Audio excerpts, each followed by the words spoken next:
You want to see the grace of God? I just went to move my bike, which I just got done biking for over an hour, bombing down everything, bombing, bombing.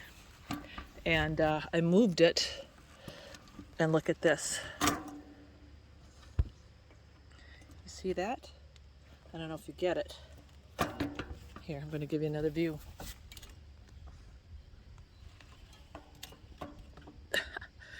The skewers aren't even tightened. The skewers aren't even tight.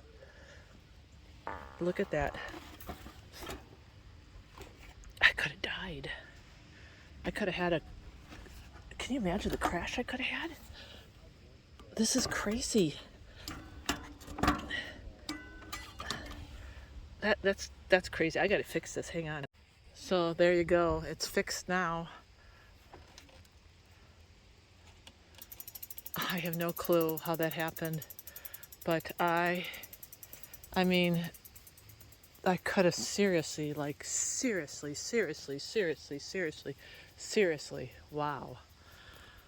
See, you know what? This is the thing. I try to tell people, because I was thinking about this when I was on the trail, about having a spirit of fear. You know, there's, when you're mountain biking, there is an element of risk, obviously. And you have to use good judgment. My technical skills they're on the expert level. And I can say that because I've been mountain biking almost all my life. And I've raced hardcore mountain bike racing, so I have superior skill. But I do not needlessly take chances. But yeah, I'm bombing. I'm going across roots and rocks, and I'm a very aggressive, assertive type of mountain biker, especially as a woman. But I'm also acutely aware that one wrong slip and it could be dire. So I respect the trails when I'm out there. I respect my bike. I respect, and how you do that is making sure that your equipment's in good shape. You make sure that you're in good shape. You make sure that you bike within your ability, right? But there's still always that element of risk. And that element of risk, for me, always gets canceled out by the grace and the mercy of God and His protection. That was proof right there that God was watching me. And you know what? I was at the mountain bike trails 2 weeks ago with my friend Obadiah, and he had the same thing happen. We were bombing down the mountain, going up and bombing down. And we just stopped on a shelf, and he looked down after doing all these jumps, and the same thing, his skewer had come undone, and there was nothing holding his wheel in except God's hand. I don't care what anybody says. This was an act of God. I love God. This is the fringe benefit of having a big God. So you can leave whatever comments you want, but I'm just saying, today was my day to really glorify God with His protection. Okay, so this is really cool. Okay, you just heard my testimony about the bike. Hi, I'm in my kayak. Well, it's not my kayak, but me and Mario just went for a little paddle, and I was dragging this kayak across the lawn so I could get it down here to the water, right? And there was this young man, I don't know, maybe in his 30s, who he was walking with his apple, and he said, "Hey," he said, "Do you need any help with that kayak?" And I looked at him and I said, "You know, thank you, because I have been to places, and this is true. I've been to places where big, strong men will watch me struggle with, you know, my boat or my canoe or my kayak." And he's like, "Really?" I said, "Yeah." I said, and he's like, "That's really pathetic." And I'm like, "Yeah, it kind of is."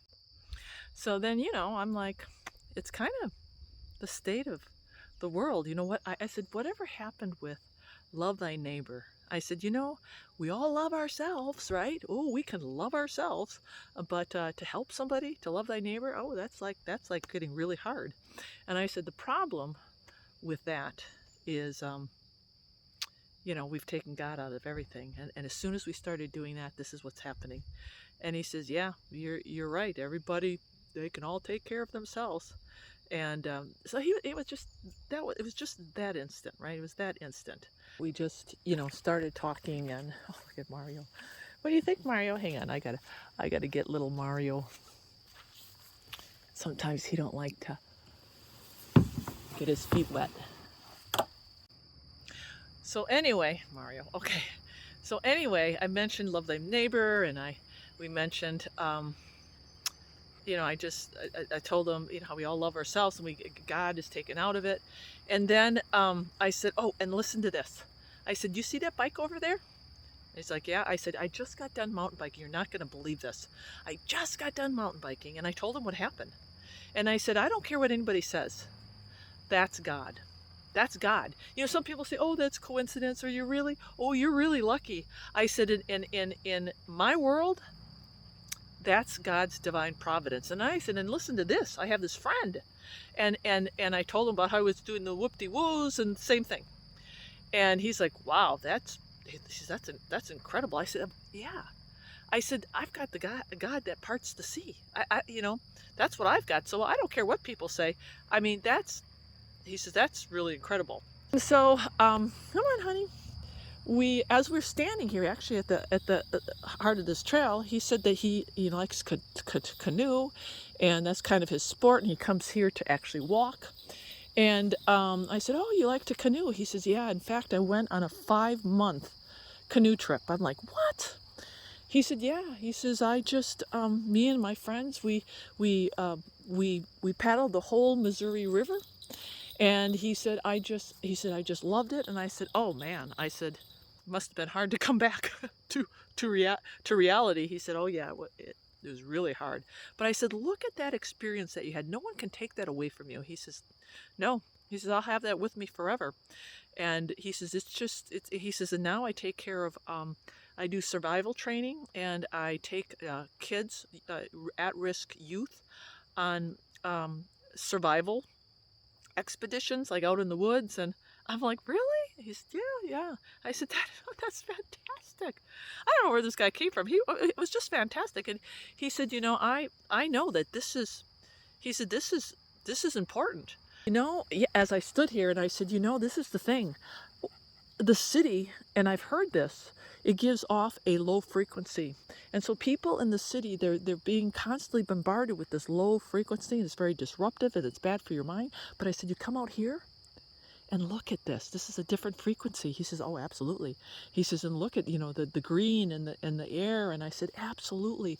I said, this is where Jesus went to restore himself. He went to not just commune with his Father, but in nature, in creation, was restorative power. And then I said, I have this diagnosis with cancer. And I said, I left conventional nursing because pharmacia, and I said, I didn't know I was in the box, and I didn't know about all this, but now I know that God can heal. He says, oh yeah, this is a whole pharmacy. And I said, yeah, pharmacy, spelled Farmacy, pharmacy. And he agreed. I'm like, oh, you're just so awesome. We just did like click, click, click, click. So then I'm like, oh, I said, you know what? My car's over there. And he was parked over there. And I said, you know what? I gotta get you this book. It's called The Ministry of Healing. He says, oh. And I said, it just changed my life. I said, it's about healing, and different ways of healing. I said, temporally, we miss the boat. But spiritually, there's so much to be said for the spiritual. And I said, it talks about the mind, and it talks about flesh foods, and it talks about drink, and it talks about creation. He says, oh, sounds like it had an impact. It definitely had an impact. And he said, yeah, absolutely, thank you. And I told him I usually carry a case. So, and then I asked him, I said, are you a believer? He says, I don't want to sound, he said, I know this sounds cliche, but he said, I'm more spiritual. And he said, but believe it or not, I was born and raised in a Baptist family church. And he said, but you know, he said, the way that they teach this now, he says, it's like, it's almost embarrassing to be a Christian. And I said, I know, I call myself a follower. I said, we have a lot of form of godliness. And Christians sometimes are giving us a bad name.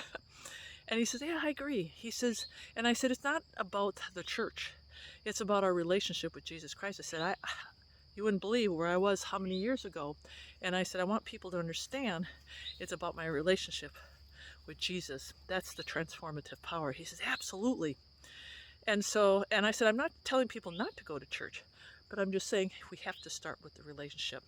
So it was awesome. And you know what? I'm going to tell you something. It started off with this bike and what God did today with this bike. That was the miracle. And that gave me a testimony so I could witness to John today. I didn't think I was going to have any encounters today, but the Lord had John waiting.